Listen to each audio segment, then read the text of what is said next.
Hello friends, welcome to our channel. So ఈరోజు అమ్మ చేసే ఆర్గానిక్ వ్యవసాయాన్ని మీతో షేర్ చేయబోతూ ఉన్నాను. నార్మల్గా వరి పంట పండించేటప్పుడు కొన్ని పెస్టిసైడ్స్ వాడుతూ ఉంటారు. కానీ ఒక 2 ఇయర్స్ నుంచి కంప్లీట్గా ఏ పెస్టిసైడ్స్ కూడా వాడకుండా జస్ట్ గోమూత్రం, తర్వాత ఎరువు అంటే పేడ, తర్వాత శనగపిండి, తర్వాత వేప సౌరు అంటే ఏదైనా పురుగులు అవి పెట్టకుండా వేప సౌరు, వీటితోనే లాస్ట్ ఇయర్ పండించింది అనమాట. కాకపోతే మనం పెస్టిసైడ్ వాడకుండా ఆర్గానిక్గా పండించాలంటే దిగుబడి చాలా తగ్గిపోతూ ఉంటుంది. ఇప్పుడు మీరు చూస్తున్న ఆ పంట పొలాలు అంతా కూడా ఎకరానికి ఫర్ ఎగ్జాంపుల్ ఒక 4 పుట్లు అంటాం కదా, 4 పుట్లు ఒక ఎకరాకైతే ఈ ఆర్గానిక్ వ్యవసాయం చేసినప్పుడు 2 పుట్లు మాత్రమే అమ్మకు వచ్చింది అనమాట దిగుబడి. సో సగానికి సగం దిగుబడి తగ్గిపోతూ ఉంది. అయినా కూడా లాస్ట్ ఇయర్ అంతా కూడా చేసిన వ్యవసాయంలో ఎకరంకి 2 పుట్ల లెక్కన అయ్యాయి అనమాట. అవి కూడా అమ్మ నార్మల్ రేటుకే ఇచ్చేసింది. అంటే ఆర్గానిక్ ఏదైనా వెజిటబుల్స్ కానీ, ఆర్గానిక్ బియ్యం కానీ, ఆర్గానిక్గా పండించినవన్నీ కూడా ప్రైస్ కొంచెం ఎక్కువ ఉంటుంది. ఎందుకంటే ప్రైస్ ఎక్కువ ఉండడానికి కారణం ఇదే, ఇందాక చెప్పినట్టు పంట దిగుబడి తగ్గిపోతూ ఉంటుంది. సో పెస్టిసైడ్స్ వాడినప్పుడు ఎక్కువ దిగుబడి వస్తుంది. పెస్టిసైడ్ వాడకుండా మనం జస్ట్ ఇలానే పండించినప్పుడు మాత్రం మనకు పంట తక్కువ వస్తుంది అనమాట. ఇది ఫస్ట్ నారు వేసాము. ఈ నారు వేసిన తర్వాత చూడండి ఎలా తొక్కేస్తున్నాయో. నైట్ ఏంటంటే ఈ పశువులంతా వెళ్ళి మనం కానీ అబ్జర్వ్ చేయకపోతే మొత్తం తొక్కేస్తాయి, పంట అంతా కూడా నాశనం అయిపోద్ది. సో అది వదిలేసి ఇట్లంతా కూడా ఈ నారునంతా తీసి మళ్ళీ వేరే పొలంలో నాటుతారనమాట. నాటినప్పుడు దాదాపు ఈ పంట పండడానికి మనకు 3 నెలల నుంచి 4 నెలలు టైం పడుతుంది. ఇంకొకటి ఏంటంటే ఇక్కడ మా ఊర్లో వరకు మన ఇష్టం వచ్చిన పంట మనం వేయడానికి లేదు. ఎందుకంటే ఒక్కొక్క క్రాపు ఇప్పుడు మనం నల్లొడ్లు వేయాలా అనుకున్నాం మేము. కానీ నల్లొడ్లు వేయాలంటే దానికి ఆ పీరియడ్ ఎక్కువ ఉంటుంది అనమాట. 5 months, 6 months, ఒక్కోటి 4 months అలా ఉంటుంది అనమాట. కానీ మా ఊర్లో వేసే పంట అంతా కూడా 3 నెలల నుంచి 4 నెలల లోపల పంట ఇంటికి వచ్చేస్తుంది. సో అందువల్ల ఊర్లో ఏం పంట అయితే వేస్తారో అంటే ఆ క్రాపు ఎంత పీరియడ్లో ఉంటుందో ఆ పీరియడ్ లోపల మనం కూడా ఆ పంట కోసుకుని బయట వచ్చేయాలన్నమాట. ఎందుకు అంటే ఇక్కడంతా కూడా ఒకే భూమి, ఒకే ఇదిగా ఉంటుంది చూడండి. దీనికంతా కూడా పంట వేసే టైంలో అందరూ కొద్దిగా అమౌంట్ వేసుకొని పశువులు రాకుండా దీన్ని కాపాడతారనమాట. సో అందువల్ల మొత్తం యావరేజ్ ఫర్ ఎగ్జాంపుల్ ఇక్కడ ఒక 50 acres ఉందనుకోండి, ఆ 50 acresకి పర్ ఎకర్కి ఇంత అని కలెక్ట్ చేసి ఇక్కడ ఈ పొలం మొత్తానికి ఏమి గేదెల లోపల రాకుండా చూస్తూ ఉంటారు. అదే కాకుండా మనం ఒక్కరమే గనైతే ఎప్పుడు ఇంకా 24/7 అక్కడే ఉండాలి. ఎందుకంటే మామూలుగా పంట లేనప్పుడు పశువుల్ని ఎలా అంటే అలా వదిలేస్తారు. పంట ఉండేటప్పుడు పశువులు గల్ల వాళ్ళు కూడా కొద్దిగా చూసుకొని అటువైపు పోనీయకుండా చూసుకుంటూ ఉంటారనమాట. సో దానికి మించి పశువులు ఏమైనా పడితే కూడా ఊర్లో బందిల్ దొడ్డి అంటాం. మోస్ట్లీ విలేజ్ బ్యాక్గ్రౌండ్ ఉన్న వాళ్ళకి మాత్రమే అది అర్థమవుతుంది. ఆ బందిల్ దొడ్డి అంటే ఈ పశువులన్నీ తీసుకెళ్లి ఆ బంధువుల దొడ్లో తోలేస్తారనమాట. తోలేసినప్పుడు ఆ పశువులు ఎవరివో వాళ్ళు ఒక గేదెకి 200 చొప్పున కట్టి దాన్ని విడుదల చేసుకోవాలి. ఆ 200 వచ్చిన మనీనంతా కూడా ఊరికి ఏదైనా కావాలంటే ఉపయోగిస్తారనమాట. అది మేము చిన్నప్పటి నుంచి కూడా అలాగే జరుగుతూ ఉంటుంది అనమాట. సో మన పొలంలో అలా వేరే గేదెలు పడినప్పుడు వాళ్ళు వేరే ఇదిలో ఇలా బండిల దొడ్లో తోలి ఇట్లా డబ్బులు కలెక్ట్ చేస్తూ ఉంటే ఇంకొకసారి ఏంటంటే అంత డబ్బులు ఫర్ ఎగ్జాంపుల్ 5 బండి అనుకో 1000 రూపాయలు అనేది విలేజ్ వాళ్ళకి ఎక్కువే అనిపిస్తుంది అనమాట. ఎందుకంటే వాళ్ళు కేవలం వ్యవసాయం మీదే బతుకుతారు కాబట్టి వ్యవసాయంలో వచ్చే ఆదాయం సో రైతులకే తెలుస్తుంది. ఎందుకంటే కష్టం ఎక్కువ, దిగుబడి తక్కువ అన్నట్లుంటాయి. అది కాకుండా ప్రతిసారి మనం చాలా వీడియోస్లో చెప్పుకుంటూ ఉంటాం, రైతు యొక్క లైఫే ప్రకృతి మీద ఆధారపడి ఉంటుంది. సో ఇంత కష్టపడి ఇంత డబ్బులు పెట్టి పంటంతా వేస్తామా, వేసిన తర్వాత వర్షాలు వచ్చేసాయంటే మొత్తం మునిగిపోద్ది. సో లాస్ట్ ఇయర్ నా వీడియోస్లో చూశారు మన పొలాలన్నీ ఎలా మునిగిపోయాయో. ఒకటి మునిగిపోవడంతో పాటు వేరే మట్టి అంతా పొలాల్లో పెట్టేస్తుంది. ఒక్కొక్కసారి రోడ్డు పక్కన ఉంటే తారు కూడా మా పొలాల్లో పెట్టేసింది. సో అదంతా మనం క్లీన్ చేసి మళ్ళీ మనకి సాగు పొలం చేయాలంటే కూడా మనకు చాలా డబ్బులు అవుద్దనమాట. అలా రైతు యొక్క జీవితం ప్రకృతి మీద ఆధారపడుతుంది అనే దానికి ఇది ఒక ఎగ్జాంపుల్ అని చెప్పచ్చు. ఇక్కడ అమ్మ పొలంలో ఇప్పుడు మనం ఆర్గానిక్గా పండించబోయే నారు వరి పండించబోతూ ఉన్నాం. అదేంటంటే షుగర్లెస్ బియ్యం అంటూ ఉంటారు, అవి వేస్తూ ఉన్నాం అనమాట ఈసారి. ఏంటంటే ఇప్పుడు అందరికి కూడా డయాబెటీస్ ఉంది కాబట్టి ఈ రైస్ తింటే డయాబెటీస్ని కొంచెం ఆ లెవెల్ ఇన్సులిన్ ఇది తగ్గించవచ్చు అన్నట్టు చెప్తూ ఉంటారు. సో నాకైతే అంత డీప్గా అయితే తెలియదు. షుగర్లెస్ రైస్ తిన్నందువల్ల కొంచెం అంటే అది లాస్ట్ ఇయర్ నేను అమ్మకి చెక్ చేసినప్పుడు కూడా ఈ రైస్ తినేదానికి నార్మల్ రైస్ తినేదానికి కొంచెం వేరియేషన్ ఉండింది అనమాట. అందువల్ల ఈ షుగర్లెస్ రైస్ని మేము వేస్తూ ఉన్నాం. మరి మా ఊర్లో ఇంకెవరైనా వేసారేమో నాకైతే నేను అమ్మని అడగలేదు. అమ్మ మాత్రం షుగర్లెస్ రైస్ వేసిందనమాట. ఈ బుడ్డోడు చూడండి, వాళ్ళ అమ్మ వాళ్ళ నాన్న వచ్చినారు. సో వాడు కూడా వచ్చి వాళ్ళకి హెల్ప్ చేస్తూ ఉన్నారనమాట. ఇదేంటంటే మనం కూలీ లెక్కలో కాకుండా 1 ఎకరంకి ఇంత అని ఇస్తారనమాట. సో అందువల్ల ఏంటంటే వాళ్ళ ఇంట్లో ఉన్న వాళ్ళ చిన్న పెద్ద అందరూ వచ్చి ఆ పని చేసుకుంటూ ఉంటారు. సో మనకు అదే కూలీ లెక్క అయితే హ్యాపీగా వాళ్ళు టైంపాస్ చేస్తూ ఉంటారు. అందువల్ల ఇక్కడ మ్యాక్సిమం 1 ఎకరం వరి ఇలా పెరుక్కొని మనకు ఎక్కడైతే నారు పోసామో అక్కడ పెరుక్కొని దాన్ని తీసుకెళ్ళి ఆ పొలంలో నాటేందుకు 5,000 10,000 అలా ఛార్జ్ చేస్తారనమాట.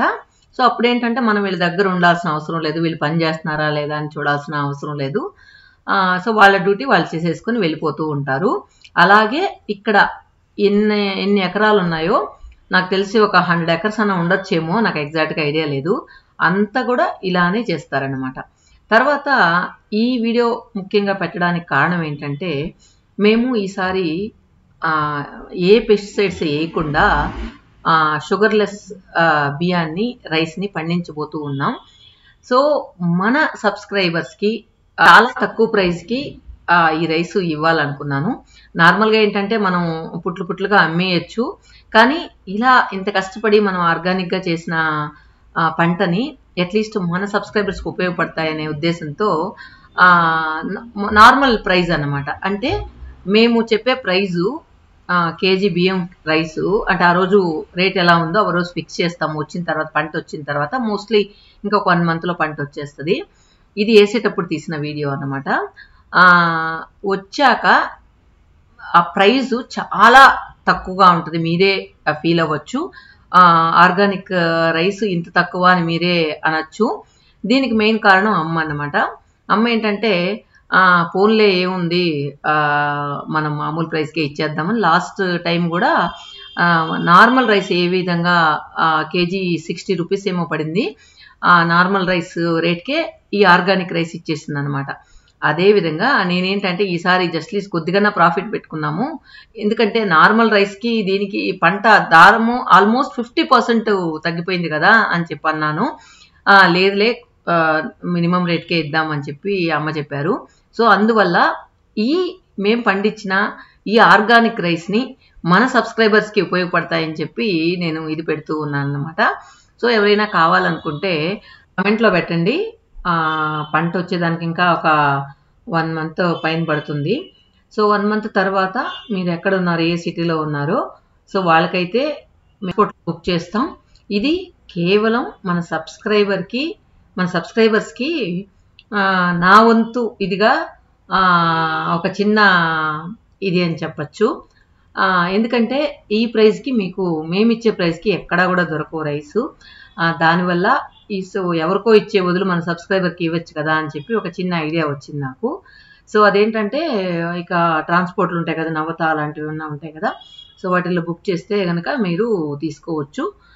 సో 25 kgs 50 kgs 100 kgs అలా కూడా తీసుకోవచ్చు. సో ఇవన్నీ కొంచెం కష్టమే మాకు. ఇవన్నీ రైస్ మిల్లుకి పంపించి ఆడించి తర్వాత మళ్ళీ వాటిలో నూకలన్నీ సపరేట్ చేసి మళ్ళీ అవి బ్యాగులా కుట్టి ట్రాన్స్పోర్ట్లో వేసి ఇవన్నీ పంపడం కొంచెం అమ్మ కష్టమే. కానీ ఒక్కసారి మనం పండించిన పంటని మన సబ్స్క్రైబర్ కోసం ఒక్కసారి మాత్రం ఇద్దాం అనుకున్నాం.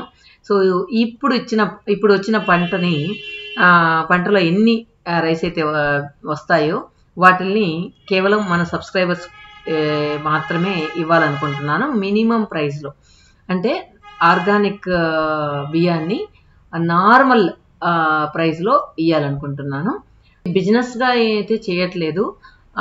సో ఆర్గానిక్ రైస్ మామూలుగా ఏంటంటే మా ఇంటి వరకు మేము పండించుకుంటాం.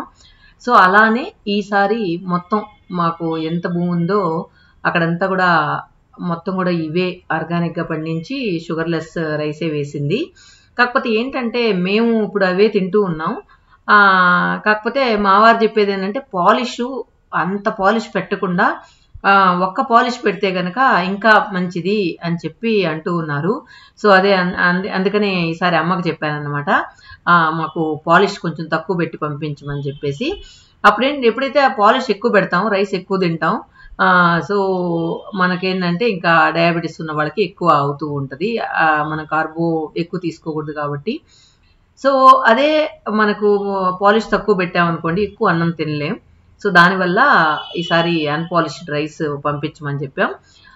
అసలు జస్ట్ ఒక పొట్టూలు సైజ్ పంపిస్తే ముడి బియ్యం అంటాం, అది కూడా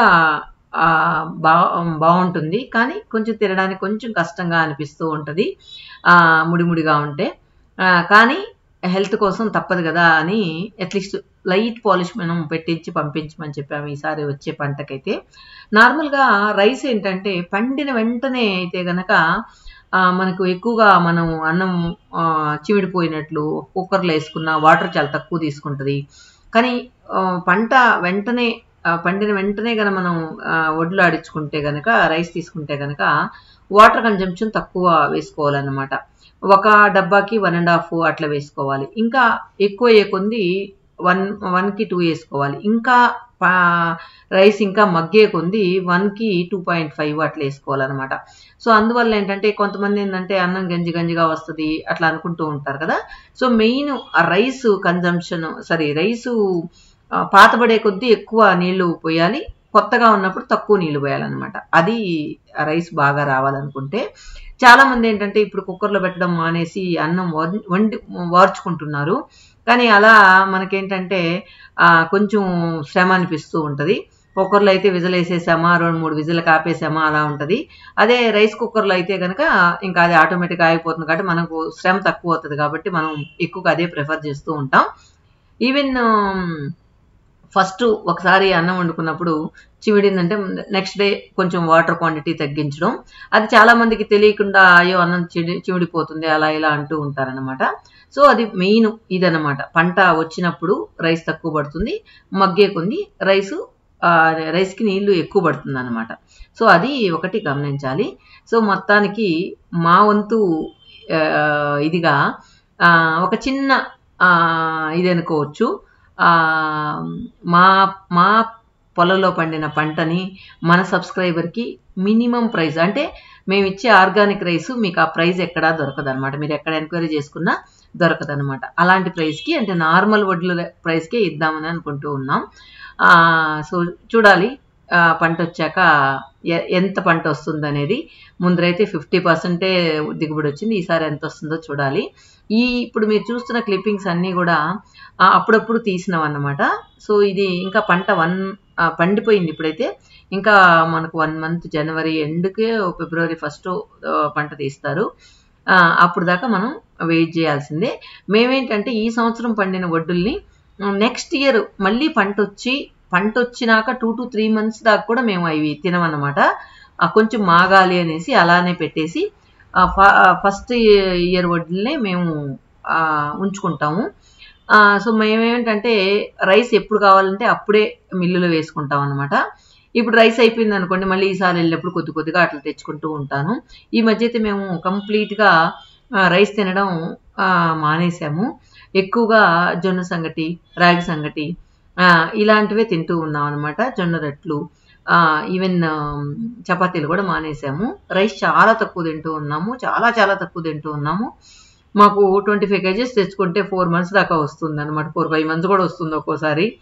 ఎందుకంటే ఒక చిన్న డబ్బా పూజకి పెడతాం, ఎప్పుడో ఏందో ఏదైనా మంచి చేపల పులుసు అట్లాంటివి అయినప్పుడు ఎప్పుడైనా రైస్ తినాలనిపిస్తే అలా తింటూ ఉన్నాం. సో అసలు రైస్ తినకుండా ఉండలేమేమో అనిపించింది. కానీ జొన్న సంగటి అన్ని అలవాటు పడిన తర్వాత ఇక ఇలా మందుల మీద బతికే బదులు మనం తినే ఫుడ్ని మనం డైట్ని కొంచెం మనకు అనుకూలంగా కనుక మార్చుకుంటే ఈ ఎక్కువగా టాబ్లెట్లు వాడడం, సైడ్ ఎఫెక్ట్స్ రావడం ఇలాంటివన్నీ కూడా మనం తగ్గించవచ్చు అని ఇలా చేస్తూ ఉన్నాం. ముఖ్యంగా డయాబెటీస్ వచ్చిన తర్వాత వన్స్ వస్తే అది పోదు. సో దాన్ని మనం కంట్రోల్లో పెట్టుకోవడమే. ఇన్ కేస్ కంట్రోల్లో కనుక లేకుండా కనుక ఉండిందంటే అనవసరంగా మనకు ఆ ఎఫెక్ట్ వచ్చి కిడ్నీల మీద పడడం, హార్ట్ మీద పడడం, ఇంకా డయాబెటీస్ ఉన్న వాళ్ళు అశ్రద్ధ చేసినట్లయితే కనుక ఇక 1 by 1 ఆర్గాన్స్ని దెబ్బతీస్తూ ఉంటుంది. అందువల్ల డయాబెటీస్ని కంట్రోల్లో పెట్టుకోవాలంటే మనం కొన్ని హెల్త్ టిప్స్ పాటించాల్సిందే. సో ఏదైనా సరే ఆర్గానిక్గా తీసుకుంటే కనుక మనకు హెల్త్ కొంచెం బాగుంటుందని చెప్పి మేము ఈసారి ఇప్పుడైతే రైస్ మాత్రం పండించాం. ఈసారి కొంచెం ఏదైనా కొన్ని కూరగాయలు కూడా వేద్దాం అనుకుంటూ ఉన్నాం. చూడాలి ఎంతవరకు అది సక్సెస్ అవుతుంది అనేది. ఓకే ఫ్రెండ్స్, ఈ వీడియో ఎలా అనిపించింది కమెంట్స్లో చెప్పండి. Thank you for watching.